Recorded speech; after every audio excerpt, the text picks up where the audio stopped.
CNN Headline News, I'm David Goodnow. Some big names in American business, including 4 airlines and 2 retailers, are staring down allegations they've ripped off consumers. U.S. Air, Delta, United, and American have settled a class action lawsuit which charged they conspired to fix prices through their computer reservation systems. The airlines admitted no wrongdoing, but they agreed to pay $44 million in administrative costs and $368.5 million in public airfare vouchers. Almost anyone who flew in the airlines after January 1st, 1988 could be eligible for the certificates. They'll be good for up to 10% off most ticket prices. The settlement must be approved by a federal judge. J.C. Penney is flatly denying charges of deceptive jewelry pricing. A 3-year-old lawsuit filed by North Carolina's Attorney General goes to trial Tuesday. The state alleges the retailer marks up its ordinary jewelry prices, then advertises large discounts. An assistant attorney general said evidence shows J.C. Penney made no sales at the allegedly inflated regular price. Penney said its advertisements comply with all applicable laws. North Carolina is opposing a company request to keep some of the testimony secret. Consumer watchdogs are welcoming moves by Sears to reform its auto repair shops after accusations they overcharged millions of customers. Kathleen Behoff reports. Sears is eliminating commissions and sales quotas for workers who recommend auto repairs. Nearly 2 weeks ago, California investigators charged Sears auto repair shops with fraud. Investigators argue incentive pay and commissions may have encouraged workers to sell unnecessary parts and repairs. Sears agreed. That commission structure creates an environment where mistakes might occur, and that's why we're eliminating it. Sears also is setting up an internal police squad to make unannounced shopping audits. Despite these changes, Sears continues to take the position that any mistakes were isolated incidents and do not support allegations of fraud. Sears' auto repair business has dropped 15% since the revelations. We would have liked to have seen them react more strongly sooner, but the fact that Sears is taking direct and positive action should be perceived as a positive. Sears chairman Ed Brennan has been taking heat personally for the auto repair scandal because incentive compensation was introduced several years ago under a corporate-wide plan to beef up sales. But he vowed unethical conduct was never encouraged. I have never been asked by anyone to do anything that I couldn't go home and explain to my kids. And as a manager, I have never asked anybody to do anything that they couldn't go home and explain to their kids. Sears hopes that with a new salary structure in place, it's on the road to restoring credibility with customers. Kathleen Behoff, CNN Business News, Chicago. The Food and Drug Administration has approved a new drug to fight AIDS. Monday, it authorized doctors to prescribe DDC in combination with the anti-AIDS drug AZT in cases of advanced HIV infection. Tests on whether DDC actually helps people with AIDS live longer are still in progress. The drug was approved under a program to get new drugs to patients with life-threatening illnesses more quickly. Men with enlarged prostates may have an alternative to surgery. The FDA has approved a new drug, Proscar, to treat the condition, responsible for 400,000 operations every year. The medical community said the drug may have additional benefits by increasing awareness of the disease. The maker of the drug, Merck & Company, says it expects Proscar to become a billion-dollar product. Lawyers for John Gotti will plead their case Tuesday for a retrial of the reputed mafia boss on murder and racketeering charges. Monday, they failed to persuade a federal judge to postpone sentencing, which also is scheduled for Tuesday. Gotti faces life in prison. His defense team claims the government pressured 2 jurors to convict Gotti. The U.S. Supreme Court has shot down a Minnesota law that banned cross-burning and similar expressions of racial supremacy and bias. By a unanimous decision, the justices ruled the law violates the constitutional right to free speech. Civil rights groups argued such laws are warranted, but civil libertarians cited First Amendment guarantees. President Bush signed a scaled-down urban aid bill at the White House on Monday. The $1 billion in funding is half what the Senate had originally sought. Mr. Bush declared a budget emergency to finance the urban aid package. It provides more than $500 million for disaster relief funds depleted by the Los Angeles riots and the Chicago floods. The rest of the money will support summer job programs for teenagers. Bill Clinton presented his new economic reform plan to its first political audience on Monday. The likely Democratic presidential nominee outlined his proposals during an address to the U.S. Conference of Mayors in Houston.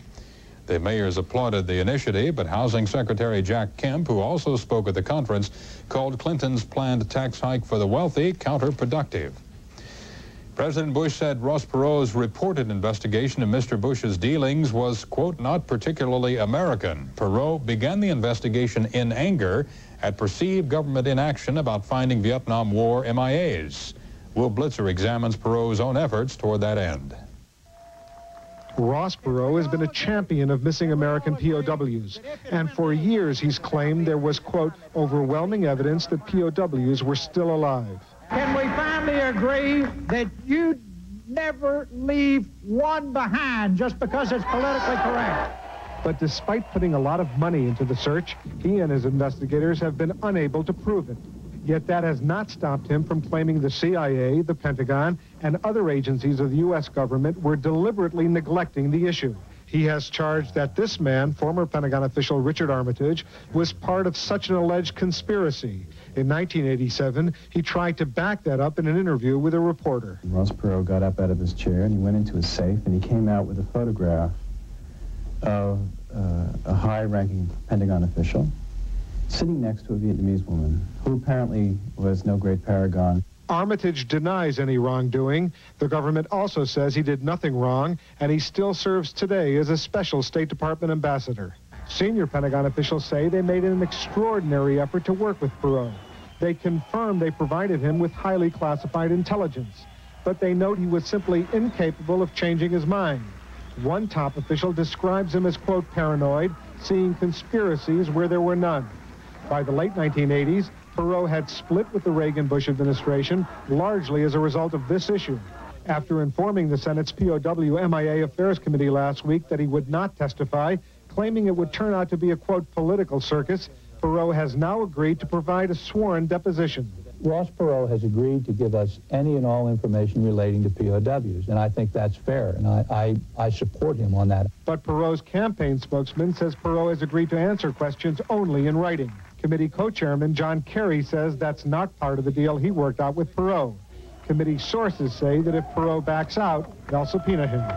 Pentagon officials say Perot's heart may be in the right place, but his single-minded campaign of recent years to find missing Americans, including his private business dealings with the Vietnamese government, wound up undermining the U.S. government's efforts, especially its attempt to pressure Vietnam into coming clean on the POW MIA issue.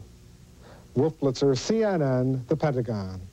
The Bush administration is preparing for a showdown with the Congress over its pre-Gulf War policy toward Iraq. A House committee will hold hearings on Tuesday to investigate whether the United States pursued close ties with Iraq before the Gulf War, then covered up the actions. Meanwhile, State Department sources confirm Secretary of State James Baker read a memo in 1989 which warned Iraq might have been using U.S. farm credits to buy weapons. But Baker reportedly lobbied to expand the credit program anyway. Israelis have begun voting in national elections which could usher in a new government. Soldiers in parts of the occupied territories started voting on Monday. Opinion polls suggest the Labor Party has a good chance of ousting Yitzhak Shamir's ruling Likud party. Neither party is expected to win a parliamentary majority, so they're forming coalitions with smaller parties. UN peacekeepers called the latest Serbian assault on Bosnia and Herzegovina an outrage. Serb fighters blasted the capital of Sarajevo again Monday. More than 10 mortar rounds landed in an area crowded with civilians who'd emerged from cellars looking for food and water. At least 19 people were killed, dozens more were hurt. UN officials called the attack a major setback in their efforts to arrange a 48-hour truce so relief flights can land at Sarajevo's airport. There's a lull in the fighting in the former Soviet Republic of Moldova. Moldovan forces have been battling separatists in and around the city of Benderi for 4 days. But the city's mayor said a ceasefire has been arranged, and he's ordered workers to bury hundreds of corpses littering the streets before they create an epidemic. Moldova's president addressed the parliament Monday, and he accused Russia of mounting an undeclared war in the Nestor region. The Russian army admitted some of its soldiers are helping the Slav separatists in their effort to break away from Moldova. The ethnic Russians and Ukrainians fear Moldova may unite with Romania, leaving them as second-class citizens. Space Shuttle Columbia astronauts say they're anxious to get going on the longest shuttle mission ever. The 7-member crew arrived at Kennedy Space Center Monday as NASA started counting down to Thursday's takeoff. Columbia will be in orbit for 13 days while astronauts conduct medical and scientific experiments. Golf is going nuclear in Canada. Scientists are experimenting with irradiated golf balls, and Dan Bjarnason reports the atomic innovation has golfers all aglow. Do you want to heat up your game? Want to vaporize the greens? Want to zap those little sizzlers into orbit? At the Nuclear Power Research Plant at Penney, Manitoba, a couple of years back, scientists were testing the effects of gamma rays on this and that. Then one of them gave his golf balls the atomic treatment, and they're still feeling the shock waves. The balls are passed through an electron accelerator and irradiated, altering their core. Here's Dr. Stu Iverson. Basically, we change the molecules of the rubber core a little bit. We cross-link. Instead of them being individual long chains, we cause links between the two chains. All of which somehow gives the innards of the ball more bounce, more zap. It has absolutely nothing to do with radioactivity. Well, maybe, but duffers like to think these golf balls have gone thermonuclear, and hence their reputation for traveling 3 to 8% further than conventional jobs. Golfers from around the world have heard the word. They started sending in their old-fashioned golf balls to get the atomic treatment, which scientists here will do for free if you pay postage. It's never stopped.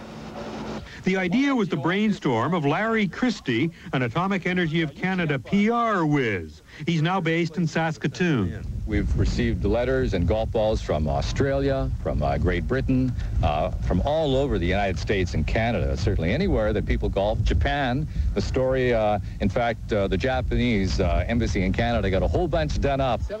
We asked Christie to organize a test. He collected 3 club pros. Each would fire off a dozen conventional and a dozen nuclear golf balls. That's an atomic.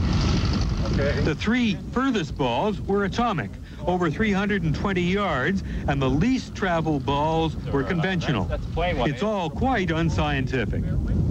Well, the 3 furthest balls in the test were atomic golf balls, but what does it prove? Absolutely nothing. Golfers are a different type of people, and if we actually think that the golf ball is going to work better, it will. Dan Bjarnason, CBC News, Pinawa, Manitoba. Dollars and cents up next. CNN Headline News.